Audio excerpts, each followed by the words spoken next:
Victor West never signed up for group salsa lessons expecting to get spun, dipped, and completely thrown off balance by a woman. And not just any woman. He walked into the studio on a dare. His best friend, Theo, had made some offhanded comment during their third bourbon at the rooftop bar of the Langford. "You run billion-dollar real estate deals, Vic, but I bet you can't survive one salsa class without running for the door." Challenge accepted. Victor wasn't the type to back down. Not in business, not in dares, and certainly not when someone thought a dance class would break him. So here he was, in his perfectly tailored navy slacks and a black button-up shirt, not exactly dressed for a sweat session, but he didn't do gym clothes. Ever. The studio smelled like citrus and wood polish. Sunlight poured in through tall windows, bouncing off mirrors that lined every wall. Latin music hummed low in the background, the rhythm already teasing a beat into his bloodstream, and then she walked in. "All right, everyone. Let's warm up those hips." The voice was light, playful, and it belonged to the woman in the red wrap skirt and black tank top, her hair pulled into a sleek high ponytail that bounced with every step. She turned to face them, and Victor forgot how to blink. "Name's Bianca Lane," she said, her voice full of energy. "I'm your instructor for the next 4 weeks. We're gonna dance, laugh, maybe step on some toes." Her eyes landed on him, and maybe even loosen up a few suits. The class laughed. Victor didn't. He was too busy trying to figure out how someone could look that radiant while calling him out in front of 20 strangers. Bianca raised an eyebrow. "What? You didn't think salsa came with sass?" Victor cleared his throat. "I just didn't expect it to come with a spotlight." "Get used to it," she said, already spinning into a move. "Salsa's not a background dance, it's all about owning the floor." And just like that, she had all of his attention. The first hour was chaos. Victor had closed $80 million deals in under 20 minutes, negotiated with oil tycoons and foreign ministers, but this was different. His body didn't move the way Bianca's did. She glided like she was born to the beat, and he left foot. "Victor," she corrected, laughing as he stepped right again. He exhaled through his nose. "I don't usually follow." Bianca leaned in slightly, her hand resting on his forearm. "That's your problem." For a heartbeat, he forgot about the music, the mirrors, the room full of people. Her fingers were warm. Her eyes were sharper than he expected, brown with flecks of gold, like sunlight through whiskey. "Again," she said softly. "But this time, let go of whatever boardroom you're dancing in." He didn't get it until he did, by the end of class. His shirt clung to his back. The soles of his shoes had betrayed him more than once, and he still wasn't sure if he'd survived or just barely escaped with his pride intact. But Bianca, she smiled at every student. She gave high fives, cracked jokes, and when she looked his way as he grabbed his jacket, she gave him a nod, not a thank you for coming nod. A see you next week nod. Victor found himself nodding back, he wasn't sure why. The next class he wore different shoes. Leather-soled, more flexible. Not that he Googled best shoes for salsa. He just prepared better. Bianca was already chatting with a couple in the front row. She laughed at something the woman said, her hand on her hip, that same wrap skirt swaying. Victor swallowed and waited for her to notice him. When she did, she walked over. "Back for more." "I don't quit." She tilted her head. "Good, most guys like you show up once, get embarrassed, and vanish. Guys like me, buttoned up, confident. Think success in one world means success in all of them. I'm good at adapting. Let's see if your hips agree." That second class, he moved better. Still stiff, still 2 beats behind, but Bianca was patient. She corrected him with a touch to his shoulder, a brush of fingers on his back. It wasn't flirtatious, it was focused. He liked it too much. After class, she handed him a towel. "You're getting better." "I don't like being bad at things," he said, wiping sweat from his neck. "Then you picked the right teacher." She smiled. And for the first time in a long time, Victor felt his chest tighten in a way that had nothing to do with exertion. Week 3, he brought the class smoothies. Strawberry banana for the group. Mango ginger for Bianca. She raised an eyebrow. "How'd you know this was my favorite?" "I pay attention." She took it, lips brushing the straw. "Do you always bribe your instructors?" "Only the ones who call me out in front of 20 people." She laughed, and he lived for the sound. That night after class, she didn't rush off. They sat on the studio floor, sipping smoothies, music still playing faintly. "So," she said, "what do you do, Mr. West?" "I own a real estate development company." "You build luxury condos for billionaires." "I am one," she blinked. "Wait, seriously," he nodded. Bianca stared at him for a second. "So the suits weren't just for show?" "No. And you chose to learn salsa in a group class instead of paying for private lessons because—" "I didn't want to be alone." The words surprised even him. She looked at him, softer now. "That's an honest answer."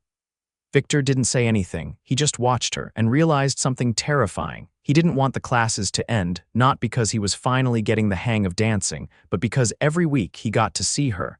And every week he fell a little harder.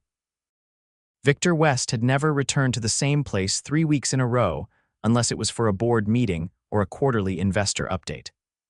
But every Tuesday night, without fail, he found himself at the polished entrance of the dance studio, trading power ties for rhythm and routine for unpredictability. By week 4, the studio was less foreign. The creak of the wooden floorboards no longer annoyed him. The faint scent of citrus had become something he anticipated. But the real reason he kept coming back was Bianca. Tonight, she didn't start class with a joke or a quick warm-up. Instead, she turned the music down and clapped her hands once. "Okay, partners up. We're switching things up tonight. You'll be dancing with someone new every few minutes, no exceptions." Victor raised a brow. "Is that your way of telling me I've been hogging the same partner for too long?" Bianca met his gaze without hesitation. "It's my way of making sure you don't get too comfortable." He didn't argue. He never did with her. But when her hand brushed his shoulder in passing a few minutes later, he felt the absence of her presence more acutely than he expected. The rotation began. Victor danced with a woman who worked in publishing, another who was an ER nurse, and a third who confessed she only joined the class because her divorce lawyer suggested she rediscover herself. He offered polite conversation and tried to keep his footwork sharp, but none of them challenged him the way Bianca did. When the rotation finally brought them together again, it was in the last 5 minutes of class. "Miss me," she teased, stepping into his frame. "More than I should," he said, the words escaping before he could stop them. Bianca didn't flinch. "Careful. That kind of talk makes people think this is more than dancing." "Isn't it?" She didn't answer. She just pressed her hand to his shoulder and guided them into the first step of the routine. Her touch was steady, professional, but her eyes didn't leave his. After class, she didn't linger. No smoothies. No casual chats on the floor. She tossed him a quick wave and disappeared into the back room with a few other instructors. Victor waited by the door for a few minutes longer than was reasonable, then left. The next morning, he sat at his desk in his corner office, staring through floor-to-ceiling windows at the Manhattan skyline. His assistant, Grace, entered with her usual precision. "You have the gala on Friday. Black tie." "You promised to make an appearance at the Children's Housing Initiative." He nodded without looking at her. "Send a donation, double last year's amount. You still need to show up." She placed a thick envelope on his desk. "And you need a +1. They're making a thing about the board's public image this year. The press will be there." Victor leaned back in his chair. "Schedule a call with Theo. He'll know someone." Grace didn't move. "Or you could bring the dance instructor you've been rearranging meetings around for the past month." His head snapped up. "You've been keeping tabs on that. I manage your calendar. You've never left a meeting early for anyone. Until now." Victor stared at the envelope, then picked it up. "Fine. I'll ask her." Grace nodded once and left. That night, instead of waiting until class, Victor returned to the studio half an hour early. The main room was empty, the lights dimmed low. A soft instrumental played through the speakers. Beyond the mirrors, Bianca stood alone, practicing a complicated spin combination. He watched for a moment, then knocked on the frame of the open door. She turned, startled. "You're early. I wanted to ask you something before class." She grabbed a towel and wiped her forehead. "Is this about your footwork? Because you've improved." "It's not that." He stepped closer. "There's a charity gala Friday night. I need a date." Bianca blinked. "You want me to go with you? It's formal, black tie." "There'll be press." "That's not exactly my scene. I'll make sure it's not uncomfortable." She studied him, folding the towel over once. "Why me?" You're the only person I've met in the last 6 months who makes me forget I'm supposed to be important, her brow lifted. That's either the best line I've ever heard or the most honest. It's both. Bianca looked down at her sneakers. I don't have a gown. I'll take care of it. No, Victor tilted his head. No, if I'm going, I'm picking my own dress. And I'm paying for it. All right, she looked up again. I mean it, I don't want to be another one of your accessories. He stepped closer. You've never been that. She hesitated, then nodded. Okay, I'll go, but only because it's for charity, of course. And I want one dance. At the gala, you leading, me following, he grinned. Deal. Friday night came faster than expected. Victor stood by the entrance of the Langford ballroom, dressed in a black tuxedo, his cufflinks catching the light from the crystal chandeliers above. A string quartet played in the background, the hum of conversation buzzing beneath it. Then she walked in. Bianca wore a deep sapphire gown with a low, sweeping back and delicate beading along the edges. Her hair was swept up, exposing the curve of her neck. No red skirt, no ponytail. Just elegance, pure and effortless. Victor crossed the room to meet her. You're late, he said quietly. You're dangerous, she replied. They both smiled. He offered his arm. Shall we? She hesitated for half a second before taking it. Let's just get through this without anyone tripping. They moved through the crowd with practiced grace. Victor introduced her to donors, board members, and old friends who eyed her with curiosity.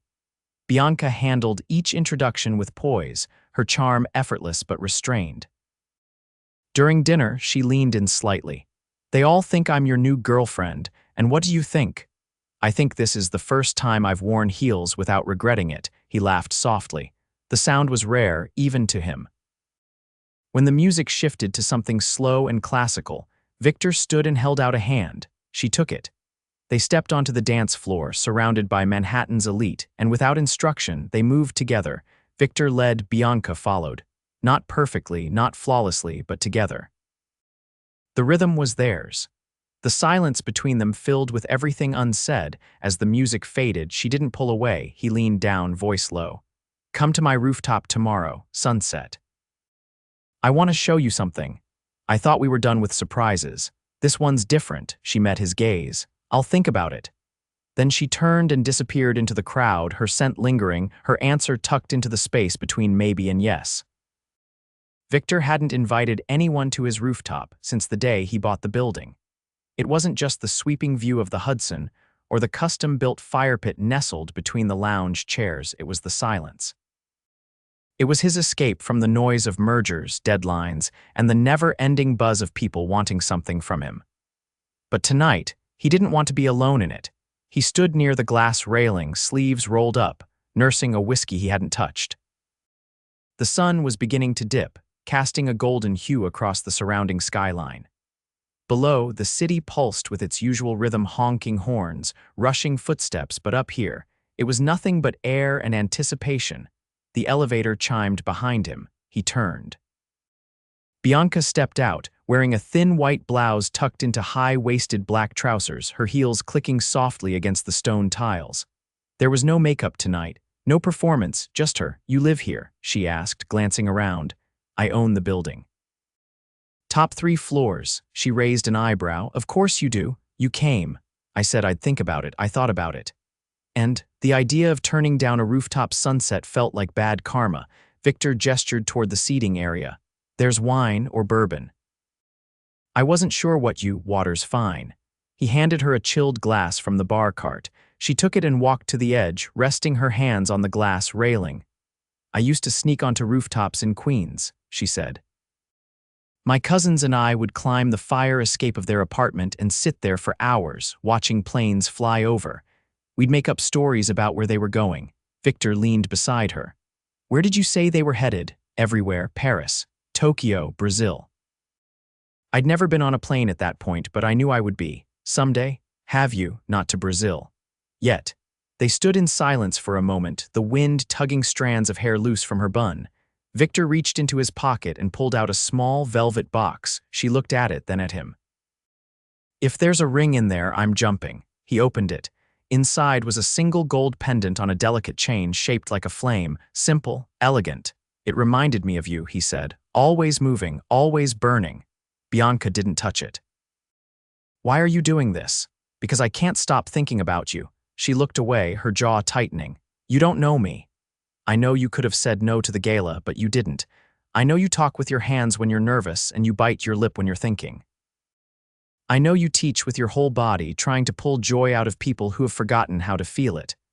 And what do you want from me? A thank you, a dance, a night?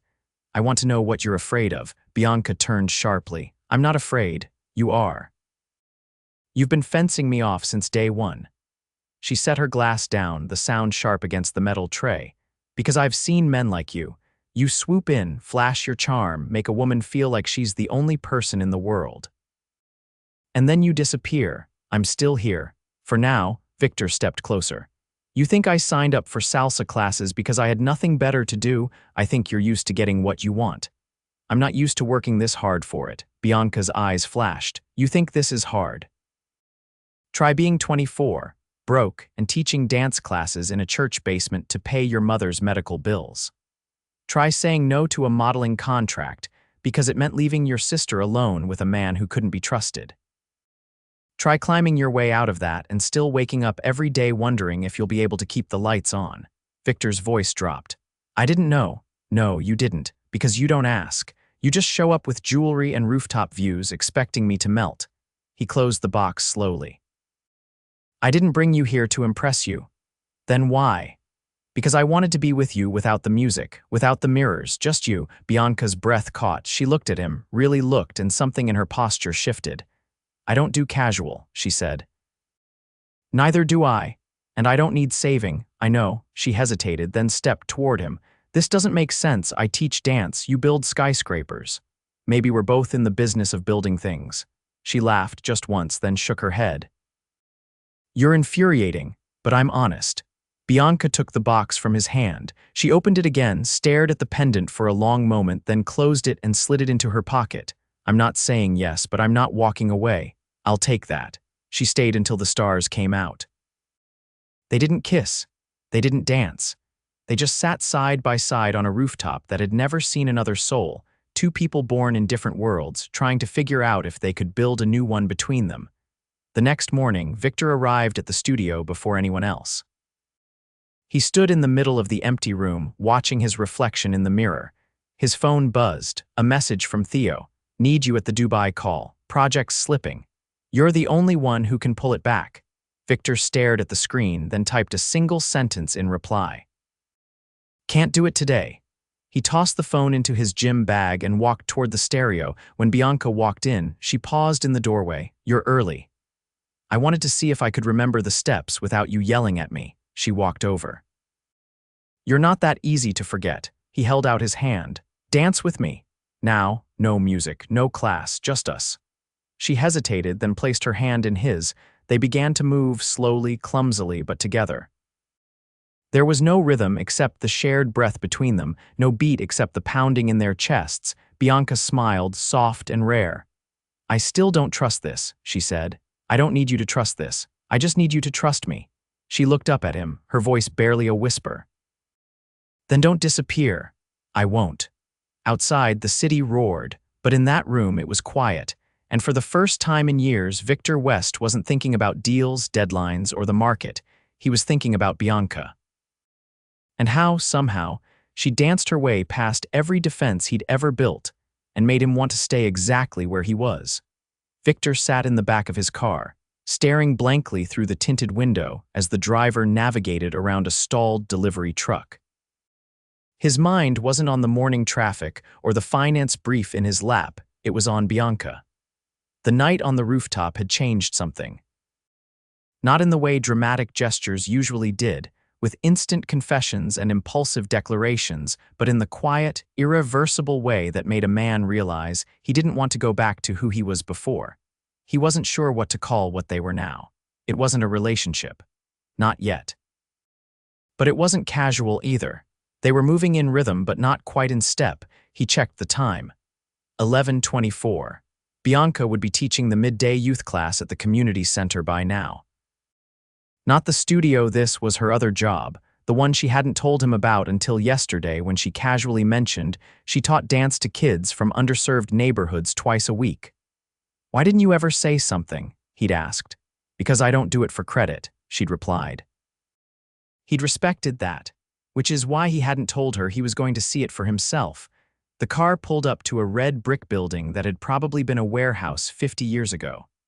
A faded mural of dancing figures spread across one wall, chipped but vibrant. Victor stepped out, nodding at the driver to wait. Inside, the floors were scuffed, the mirrors cracked in the corners, and the sound system sputtered when the bass hit too hard. But the energy, it was electric. He stayed near the back, unnoticed. Bianca stood in the center of a group of maybe 15 kids, none older than 12. She was barefoot, her hair tied up in a loose knot, moving with the kind of abandon that made the kids laugh and try harder to keep up. Victor watched her clap along to the beat, correcting a boy's footing with a gentle tap to his knee, encouraging a shy girl with a quick nod and a low twirl that made her giggle. It was a different Bianca. Not softer, more expansive, like this was the version of her that had always existed beneath the surface. After class, she caught sight of him leaning against the frame of the doorway. "You stalking me now?" she called, wiping her forehead with the hem of her shirt. "Consider it due diligence." She walked over, grabbing a bottle of water. "How long were you standing there?" "Long enough to know those kids adore you. They're good kids, tough but eager, reminds me of my sister." He hadn't heard her mention family again since the rooftop. "How is she?" "Better. She's in school now. Graphic design, moved in with her girlfriend upstate." He nodded. "You helped her get there." She helped herself. "I just made sure she had enough space to try." Victor stepped closer. "You ever think about building a program?" "Something bigger than just this room," she gave a half shrug. "All the time, but dreaming and doing are two different things." "Not always." Bianca studied him. "What are you suggesting?" "I have a property on the Lower East Side. It's been vacant for 8 months. Too narrow for a high-rise, but perfect for a community space. I could fund the build-out. You'd run it." She folded her arms. "Just like that, you'd have full control. I'd stay out of it. No branding, no PR stunts, just a space for dance, for kids who need it." Her eyes narrowed. "Why?" "Because I believe in what you're doing, and because I want to build something with you, even if I can't be the one teaching the steps." Bianca didn't answer. She didn't need to, not yet. That night, she showed up at his penthouse without warning. No call, no text. Just a buzz at the door and the sound of her heels echoing on the polished floors. "You're serious about that building?" she asked before he could even say hello. "Yes, and you won't put your name on it." "No. You'll let me hire who I want, teach how I want. Every decision would be yours." She walked past him into the living room and dropped her bag on the couch. "Then I'll do it." Victor's heart kicked, but he kept his face unreadable. "You don't want to think it over." "I already did. On the train ride here." He moved to the bar and poured 2 glasses of wine. She accepted one, then walked to the floor-to-ceiling windows, staring out at the city. "I never pictured myself in a place like this," she said. "You're not here because of the place, I know." She turned to face him. "That's why I'm still standing here." They didn't dance that night. They didn't need to. They talked about her plans for the center, about his childhood in London before his family moved to New York, about the first building he ever bought and the first one she ever danced in. Weeks passed. The building was approved. The architectural plans were drawn. Bianca chose every detail: the flooring, the mirrors, the colors on the walls. Victor signed every check without blinking, but they still hadn't defined what was happening between them until the night of the center's soft opening. The event was small, just a few families, some of the kids from her class and a handful of volunteers. No media, no sponsors, just people who cared. Bianca wore a navy jumpsuit with silver hoops and sneakers. She moved through the space like it already belonged to her. Victor watched from the back, hands tucked in his pockets, letting her shine. After the kids performed a short routine to thunderous applause, Bianca found him by the juice table. "You didn't bring champagne," she teased.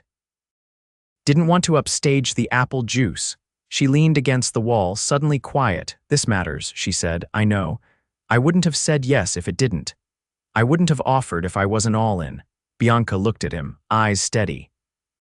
"So what are we, Victor?" He stepped closer, brushing a piece of lint from her shoulder. "We're 2 people who met in a room full of strangers and accidentally created something real. And what happens next? That depends on whether you're ready to stop spinning away every time I get close. She didn't move. I don't want to run anymore, she said. Then stay. That night they walked the few blocks to his building, hand in hand, no fanfare, no rooftop dinner, just the quiet click of her heels beside his. In the morning he woke with her tucked against him, sunlight spilling across the sheets. Later she found a note on the kitchen counter. Pack light, dress casual, we leave at noon. He had chartered a jet, not to Paris, not to Tokyo, but to a stretch of beach in Chelum where no one would bother them for days, where they could dance barefoot in the sand or not at all. On the second night there, after a dinner of grilled fish and mango salad, Victor handed her a small envelope. Inside was a single sheet of paper. It was the deed to the building she now ran in her name. She looked up, stunned. You didn't have to, I wanted to, because this isn't about me. It never was. Bianca blinked, then stepped forward and kissed him, not quick, not hesitant, a kiss that said, I see you, a kiss that said, I'm done running. When they returned to New York, they didn't move in together right away. Bianca still needed her space, and Victor respected that. But every Friday, she left a key under his mat. And every Sunday, he showed up to teach her private lessons on that same rooftop. They never missed a beat again, not because they danced perfectly, but because they always found their way back to each other. And in the end, Victor West didn't just learn how to dance. He learned how to stay. The first cold wind of early November swept through the city as Victor stepped out of the elevator into the newly opened East Side Movement Center. The space looked nothing like it had 3 months ago now. It pulsed with color and life. Floor-to-ceiling mirrors lined the walls, softened by warm amber sconces. Hand-painted murals of dancers in motion wrapped around the far end of the studio, and the faint beat of music drifted from one of the practice rooms. It smelled like cedar, sweat, and fresh paint new, but already worn in by joy. Today was the center's official launch celebration. Not a gala, not a press event. Just the families, the kids, a few of Bianca's close friends, and the people who had quietly volunteered during the build-out. She hadn't wanted photographers or red carpets. She'd asked for food trucks, cupcakes, and a DJ. Victor had given her all of it. He spotted her across the room wearing olive green slacks and a cream blouse, her hair braided down her back, a clipboard in her hand. She was laughing with one of the volunteers, but when she saw him, everything else faded. You're late, she said as he approached, tucking the clipboard under her arm. You're radiant. I said no tuxes. This is cashmere. She reached up and adjusted the collar of his camel coat. You're lucky I'm too tired to argue. You haven't sat down once, have you? There's too much to do. Victor took the clipboard from her and handed it off to a passing teen. Delegate. They're going to think you're bossy. I am. Bianca rolled her eyes but let him pull her aside, past clusters of kids and parents into the quieter back hallway where the music dimmed. You didn't have to come this early, she said, brushing dust from her palm. You already did enough. I wanted to see you in your element. She leaned against the wall, exhaling slowly. It's more exhausting than I thought it would be, building something this big, but it's worth it. You built it exactly the way you dreamed. No, she said, looking up at him. Better. Victor cupped her cheek, his thumb tracing just under her eye. I was thinking we could take a few days, get out of the city, her brow lifted. Where? I booked one of the residences I own upstate, secluded, fireplace, no signal, just us. No interruptions, she hesitated. I have classes and kids depending on me.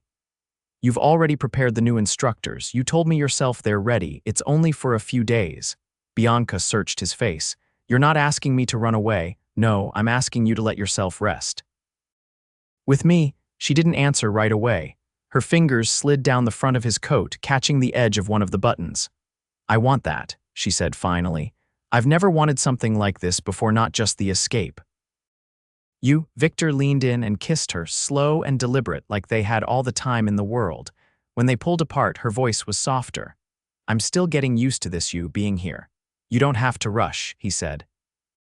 I'm not going anywhere.